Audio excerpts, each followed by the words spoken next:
Bonjour à tous et bienvenue dans cette nouvelle vidéo. Alors aujourd'hui une vidéo un peu spéciale parce que ce sera pas ma montre mais en fait la montre d'un ami qu'on va présenter mais qui est très proche d'une des montres de ma collection et je voulais faire un petit comparatif. Donc je vais ouvrir la boîte pardon, et donc comme vous pouvez le voir on a deux montres qui se ressemblent beaucoup. Notamment ces deux-là. Donc la première, celle du haut, c'est la mienne. Donc c'est la Speedmaster Moonwatch, la classique en 42 mm. Qui est une de mes premières belles montres, on va dire, de la collection et qui n'est encore jamais sortie, que j'aime beaucoup. Et celle qu'on va présenter aujourd'hui, on ira faire quelques petites comparaisons, qui est l'Omega Speedmaster Reduced. Donc un nom qui est pas extrêmement sexy, mais qui est très descriptif, qui présente bien en fait les spécificités de cette montre, qui sont que, en fait, elle est plus petite que l'Omega Speedmaster classique. Alors, rapidement sur l'histoire de la montre, donc vous connaissez probablement assez bien l'histoire, surtout si vous avez cliqué sur cette vidéo, l'histoire de la Speedmaster classique qui effectivement a été conçue pour répondre au cahier des charges de la NASA et pouvoir être envoyée sur la Lune. Celle-ci en fait est plus récente, elle a été conçue fin des années 80 si je dis pas de bêtises, et ensuite a été produite durant les années 90 et les années 2000, une vingtaine d'années. Et répondait à des contraintes un peu différentes, notamment, si je dis pas de bêtises, un marché asiatique qui était plutôt en recherche de montres plus compactes, et aussi pouvoir faire une alternative un peu plus accessible en termes de prix que la Speedmaster classique. Donc voilà, c'est dans ce contexte-là qu'est née cette Speedmaster Reduced, qui, donc comme son nom l'indique, est de taille un peu plus contenue. Donc elle fait en fait 39 mm, ce qui est 3 mm de moins que la Speedmaster classique. Ça paraît pas énorme 3 mm, mais en fait comme c'est sur le diamètre, ça réduit vraiment beaucoup le volume de la montre. Elle est également un peu plus fine, de 2 mm si je dis pas de bêtises. Donc elle est aussi un peu plus fine au poignet. Par contre, elle a vraiment, on va dire, l'essence de la Speedmaster. Moonwatch, elle reprend, on va dire, dans les grandes lignes, le design de la montre, et elle va juste, on va dire, changer sur certains aspects, notamment sur la construction technique, c'est-à-dire que le mouvement à l'intérieur est assez différent. Première grande différence, c'est que par rapport à la Speedmaster classique, qui est au remontage manuel, c'est-à-dire que tous les 2 jours, on doit tourner la couronne une quarantaine de fois pour pouvoir avoir l'heure. Celle-ci, en fait, étant un peu plus moderne et automatique.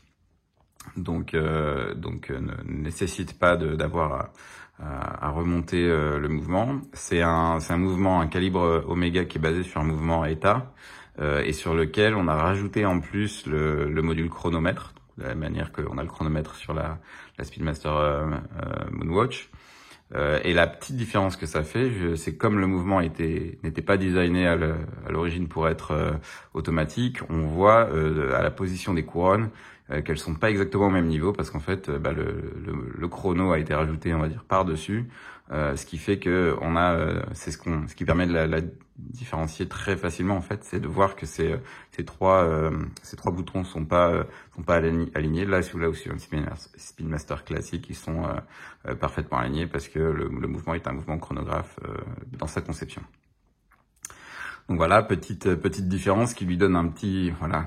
Elle reçoit quelques critiques, hein, cette montre, ça en fait partie, parce que c'est moins joli, on va dire, le fait que les poussoirs soient pas alignés. En réalité, ça change pas grand chose, hein, on va pas se mentir, surtout quand elle est de côté, on voit assez peu la différence. Donc ensuite, comme on le disait, le diamètre est plus contenu, on va les mettre l'une à côté de l'autre, et ce qui force, on va dire, quelques trucs notamment sur la position des cadrans. Le fait que ce soit pas le même mouvement également, ça influence les choses. Donc là, on peut voir, hein, quand même si c'est que 3 mm de différence, ça fait quand même une sacrée différence.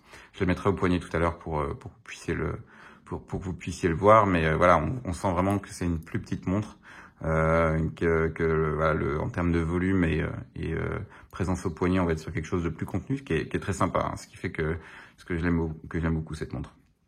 Une différence visuelle, alors il y en a quelques-unes, mais la principale, ça va être sur les sous-cadrans, le cadran du chronographe, qui sont, on va dire, parfaitement alignés sur la Speedmaster classique.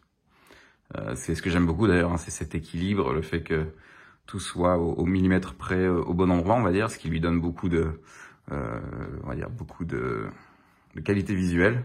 Là où sur la version Reduced, les cadrans sont un peu poussés vers l'extérieur. C'est-à-dire qu'il y a un petit espace vide autour du point central des aiguilles et les cadrans sont un peu poussés sur les index, sur le bord du cadran, ce qui lui donne un look un peu moins équilibré que la Speedmaster classique. Donc ça, c'est pour les différences, mais sinon, en termes d'esprit, comme je disais, voilà, c'est quand même extrêmement proche. Un œil non avisé verra très peu de différence entre les deux. Quelqu'un qui s'y connaît bien en montre, bien sûr, verra tout de suite la différence. Mais voilà, on retrouve quand même beaucoup de choses, beaucoup d'éléments qui sont signatures sur les Speedmaster Moonwatch classiques qui sont retrouvés ici, notamment les cornes inversées ici, qui sont très sympas, qui sont magnifiques même, et qui font également partie de cette montre. De la même manière, on a l'échelle tachymétrique. Qui est légèrement différente, mais voilà, qui est assez similaire si on regarde de loin. Qu'est-ce que je peux dire? Le bracelet est très différent pour le coup. Le bracelet reprend pas. Alors, ils sont pas de la même époque. Surtout celui-ci n'est pas le bracelet d'origine dans lequel la montre était produite, hein, donc c'est difficile de comparer. Mais voilà, il a un feeling assez différent. Sur cette Speedmaster là qui date, alors je l'ai acheté quand moi, ça devait être en 2015, 2016 peut-être. Le bracelet est assez consistant, assez lourd. Sur celui-ci, en fait, il est beaucoup plus léger avec des maillons plus petits, mais quand même très sympa. Une boucle signée aussi, Speedmaster, qui est un peu vieille et qui a beaucoup servi, donc qui demande un peu d'effort pour ouvrir et fermer. Mais voilà, je trouve que cette montre, la grande différence, je dirais, c'est qu'elle donne un look vintage, beaucoup plus évident qu'une Speedmaster un peu moderne, même si elle est bâtie, on va dire, et conçue comme à l'époque. On n'a pas trop ce côté vintage, je trouve, quand on a une Speedmaster à la main. Alors que celle-ci, oui, en fait, le fait que la montre soit un peu plus légère, je pense qu'elle a été conçue avec probablement un peu moins on va dire d'investissement sur la qualité de conception qu'une Speedmaster classique, et ça se sent un petit peu, et j'aime beaucoup en fait. Et comme vous pouvez voir, moi j'ai pas un gros poignet, et en fait je pense que la Speedmaster Reduced me va mieux que la classique en termes de proportion. Elle va vraiment super bien au poignet. Alors le bracelet est un petit peu long pour moi, mais on arrive quand même à voir que d'un point de vue corne, voilà, ça reste plus petit que la largeur de mon poignet, ce qui est très bien en fait, hein, quand on veut porter une montre de manière équilibrée. On a également un plexi, donc on peut voir comme sur une Speedmaster Moonwatch qui reflète pas mal la lumière, ce qui est assez sympa. Et alors, je l'ai pas porté beaucoup, donc je sais pas s'il y aura suffisamment de vue pour lancer le chrono, ouais, probablement pas. Donc voilà, j'aurais dû la porter un petit peu plus pour lancer le chrono, mais voilà, le chrono fonctionne aussi et est très similaire au chrono de la Moonwatch. Donc voilà, comme je disais, c'est 39 mm. Je vais faire le petit comparatif et porter la mienne. Voilà, en termes de poids, on sent vraiment une différence, je pense, à la fois dans le boîtier, mais aussi le bracelet qui est, je pense, très différent en termes de conception. Donc comme vous pouvez voir, je pense que ça va quand même au poignet, mais c'est un peu la limite. Comme vous pouvez voir là, les deux cornes arrivent vraiment à la largeur de mon poignet. Plus, ce serait pas possible. C'est ok, je pense que c'est moins le genre de montre que je porte aujourd'hui. C'est d'ailleurs pour ça que je la porte plus énormément. Je la porte, on va dire, de manière occasionnelle, parce qu'elle est assez grosse en fait, et que je me suis pas mal habitué aux montres plus petites. Mais j'aime quand même encore le style, hein. D'un point de vue design, je pense que c'est une des plus belles montres qui a été conçue. Et ouais, voilà, j'aime beaucoup, mais voilà, au poignet, on sent quand même une différence. Je vais essayer d'enfiler les deux. Je sais pas si je vais réussir à les mettre l'une à côté de l'autre. Peut-être plus dans l'autre sens. D'abord essayer la Reduced.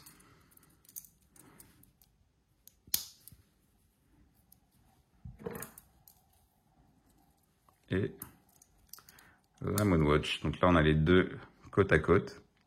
Voilà, en termes d'esprit, on est vraiment très proches. Il y a vraiment ce petit côté vintage que j'aime beaucoup sur la Reduced. Légèrement plus fine, même si on le sent pas énormément. Je trouve que la différence est pas vraiment là-dessus, plutôt sur la largeur de la montre. D'un point de vue prix, c'est aussi là la grande différence entre ces deux-là. Alors je sais plus combien elle cote la Moonwatch aujourd'hui. Je sais que ça a pas mal, ça continue de monter, on va dire depuis 5-6 ans. Celle-ci est plus abordable. Et d'ailleurs, c'était un peu ce que voulait mon ami qui aimait beaucoup la Moonwatch, mais qui avait un budget un peu plus serré. Et en fait, je lui ai conseillé de l'acheter. C'était il y a facilement 5 ou 6 ans. Et à l'époque, une belle, celle-ci est très belle, hein, super état cosmétique, comme on peut voir, elle a été un petit peu polie, mais de manière, ça a été bien fait, on va dire. Une belle reduced, c'était entre 1500 et 2000 euros. Je crois que lui, il avait payé 2000 euros la sienne. On pouvait en trouver même à moins de 1500 euros en état plutôt pas mal sur Chrono 24. Là, maintenant, ça a bien augmenté, hein. C'est minimum 2500 euros une reduced, 3000 euros si on l'avait vraiment en très bon état. Donc ça s'approche presque du prix que j'ai payé la mienne il y a pas mal d'années. Parce que voilà, elle est assez recherchée cette montre. Elle était assez boudée pendant un moment. Mais les gens ont compris la valeur, le fait qu'elle soit hyper sympa à porter, qu'elle ait l'esprit aussi de la Moonwatch, avec voilà, un peu plus moderne, notamment le fait qu'elle soit automatique, c'est un peu plus accessible, hein. On a, je pense, pas mal de personnes qui ne sont pas intéressées par les mouvements manuels. Et donc qui seront satisfaits par celle-ci. Donc ouais, ça a pris un peu en valeur, je pense que ça continuera à prendre parce qu'elle est plus produite depuis 2010, je crois, si je dis pas de bêtises. Donc ça fait quand même 15 ans qu'elle est plus produite, ça devient je sais pas si si on appelle ça des young timers comme en voiture, mais je mettrais un peu dans la même catégorie. C'est les montres, les produits des années 90, début des années 2000, qui reviennent pas mal à la mode. En tout cas sur lesquels qu'on avait boudé pendant un moment parce que voilà, trop proche, je pense, des années de production, qui maintenant commencent à avoir ce petit feeling vintage, pas comme celle-ci, et qui sont extrêmement sympas. Donc celle-ci, je la recommande chaudement, hein, tous ceux qui sont intéressés par la Moonwatch, qui ont un budget un peu plus serré, ou qui cherchent quelque chose de plus simple, avec voilà, en termes de portée et d'expérience, c'est plus simple de porter une Reduce qui est avec un mouvement automatique, mais avec l'esprit et le design de la Moonwatch. Je pense que j'ai fait le tour de tout ce que je voulais présenter sur ces montres. Petite différence peut-être sur la boucle, je vais peut-être pas montrer. Voilà, la boucle c'est forcément ce qui prend le plus de coups. On va la mettre dans le bon sens. Voilà, on a vraiment. J'aime bien le look de celle-ci, hein. Même la boucle, je la préfère. Peut-être qu'un jour, je la laisserai partir pour prendre une Reduce. Les Reduce, il y en a plusieurs en plus en termes de style qui sont assez sympas. Ils ont fait certaines avec des cadrans de couleurs pleines différentes. Il y en a des rouges, il y en a des jaunes, ce qui voilà, rajoute un peu un côté fun. En plus, elles sont un petit peu moins chères que celles-ci parce que forcément, peut-être un peu moins recherchées, un peu plus clivantes. Mais je trouve ça extrêmement sympa. Et je pense que si je devais m'en racheter une aujourd'hui, clairement, je partirais sur une Reduce plutôt qu'une classique. Je la porterais certainement plus. Et donc peut-être qu'à l'avenir, j'irai faire ce changement. Pour l'instant, c'est pas le projet. J'ai d'autres projets en tête. Donc n'hésitez pas si vous avez les moindres questions en commentaire. Là, je vois que le chrono s'est lancé effectivement. Pour le mat. Hop là, à 0. Si vous avez les moindres questions en commentaire, je me ferai un plaisir d'y répondre. Et à très vite pour de nouvelles vidéos.